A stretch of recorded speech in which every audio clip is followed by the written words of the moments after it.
Hey, I'd like to welcome you to another episode of Money Matters Top Tips for Success, where each and every day I bring on new business owners, entrepreneurs, and executives and have them share their top tips for success with you.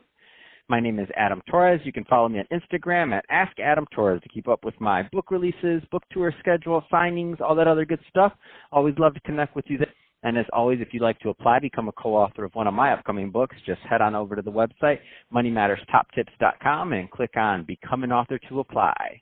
All right, so today I have Michael Cherney on the line, and he is the Vice President of Supply Chain Services over at LoadDelivered. Michael, welcome to the show. Thanks for having me, Adam. I really appreciate it. So I'm excited to get more into what you're doing over at LoadDelivered and how you're helping your clients. But before we do that, let's get a little bit more into your background. So how did you get started in your career and in business? Well, this is only the second job I ever had out of college. The first job I had was financial services, and I got in right at the peak of the market back in 2007, October of 2007. And I kind of rode the recession down and really built some callus. Establishing investment credibility as a 22-year-old in the middle of a recession was a big challenge. And what that challenge did give me was an understanding of how hard it is to actually close a sale, regardless of industry. And, I find at one point, or at the point that I did determine that I needed to move on, I was living in Chicago. And in Chicago's a major supply chain hub. Tons of people in the space that I'm currently in now, which is what we call freight brokerage, supply chain service offerings, logistics, third-party logistics. And I actually met the CEO of my company out at a bar one night, and we connected really well. We were role-playing phone calls, sitting at the bar, and the next Monday morning I called him up at 6:30 a.m. and said, I want a job.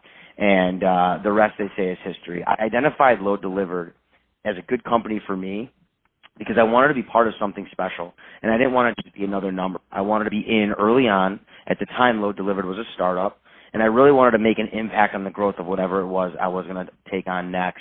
And I've done that at LoadDelivered. I've worn pretty much every hat there is outside of back-end finance. And 7 years ago, I moved out west to lead our expansion to the West Coast, and I've been out in L.A. since. Man, I love that story. It's great. So you're like, wow, you're role-playing calls at the bar with the then this smaller startup, we'll say. This is a great story. So Michael, there's some people listening right now that are not quite as far along in their career as you. So maybe they're in that spot where you were at when you were first getting started. What kind of advice would you give either to that new entrepreneur and or person that's out there starting in their career? One, don't be scared to fail. Look at failure as an opportunity for success. Early on, I was scared to fail, and I started making decisions based out of fear as opposed to, which I don't think is the right way to go about it. And now I embrace failure, and each failure is a lesson that I can learn to get better and succeed the next time around. So don't be scared to fail would be one thing that I would say. Two, be patient. Understand that where you want to go is going to take a lot of work, and be willing to do that work. Listen. Don't think you know everything. You're going to need the help of others. And I think if you could do those three things, I think you'll find success really anywhere. Man, I love that idea, and I love your thought process on it, and it makes sense to how and why you were able to build your career over at LoadDelivered, which I think that's a great transition. Let's into you touched on it briefly, but let's go further. So first, tell me a little bit more about the company, please. LoadDelivered. So LoadDelivered is a supply chain service provider, and what that means is we work with customers in the food and beverage space. And we take a look at we provide data-driven decisions to help optimize and streamline their supply chain from end to end, whether it's these vendor relationships or end-user relationships. We are provide services that touches all ends of the spectrum on the supply chain. And, being a broker or a third-party logistics provider provides us the agility that we need to really mold or tailor-make our service offering to what our customers' needs are, as no customer is the same.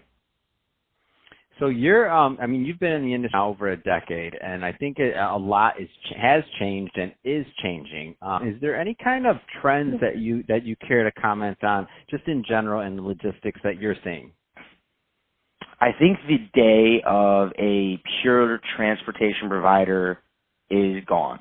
I think with, Amazon and Uber Freight and Convoy, everyone is looking for more. Everyone wants data. They want business intelligence. They want business insights, how to improve their supply chain. I think supply chain is kind of an unknown entity or an equation or a problem that every single company that produces something of some sort is looking to solve. And each year is a different challenge. So, people nowadays, that you need to be able to provide some data, so like show some data, show how you interpret the data and provide some insights on how they can improve their supply chain. I think that is what the industry is going towards, and going away from people that are just providing business service on a spot market, so to speak, where let's say, call it, just any other customer that's producing, we'll call it Tyson Foods, just to throw out a name, has a load of chicken that needs to move, and one of their regular providers can't help. A lot of companies built their business on just providing that gap fill spot service. That now is gone. It's very difficult, if not impossible, to build businesses that way. That was actually how LoadDelivered got their start. But as time has progressed with all this business intelligence tools and data-driven stuff, I think more and more business and more what we'll call customers, partners, they're looking for more from their transportation provider. Yeah, and it seems like it makes perfect sense. So as the markets get more and more efficient, which they'll continue to get more efficient, that one load that maybe Tyson's Chicken wasn't able to, their current provider wasn't able to do, it's integrated so that's going to already be part of somebody's ecosystem to pick up that business, so to speak, or to make it all efficient from top down or bottom up, however you look at it.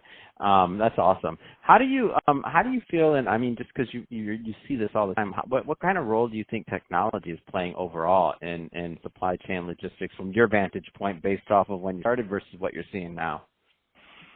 It's playing a tremendous role. When I started, technology wasn't even really a thing. Now, obviously, there are technology platforms, ERP systems that companies were utilizing, but in terms of their desire to leverage a technology or leverage data, that was something that was more done in-house, and they were looking at transportation as purely as a need fill. Where now, like I was saying before, they are looking for data analytics. They're looking for business intelligence. They're looking for us as a transportation provider to handle that part of the equation. We look at the data and provide them insights on how they can improve. Whereas that used to be done in-house, now they're looking at us for that. Blockchain was a big buzzword that had been thrown out in supply chain over the last few years. Walmart had done like a beta with blockchain, but nothing really had been done to like actually execute something within supply chain that blockchain could really improve other than security. People are looking for how can they leverage something like Uber, the shared economy with regards to their supply chain. And they've seen some struggles in actually executing that on a large scale, but they're still trying to find ways for technology to eradicate the low-level processes and improve the higher-level stuff. It's just, I personally haven't yet seen the right application for both. That makes sense. It does. So, Michael, somebody's listening to this, and they want more information on LoadDelivered or to connect. What's the best way for them to do that? If you want more information on LoadDelivered, you can go to www.loaddelivered.com. You can always reach out to me, too. I'm always accessible. My LinkedIn, my name, I don't really have the website handy right now, but LinkedIn, Facebook, Instagram, I'm available. I'd say LinkedIn is probably the most proper one for professional setting. My email address, too, I'll happily hand that out. It is mcherney, CHERNEY, @loaddelivered.com. Shoot me an email. I'm happy to chat, and if we can help, we'll certainly will. Perfect. Well, hey, Michael, really appreciate you coming on the show today and sharing more about your background and all the great work you're doing over at LoadDelivered.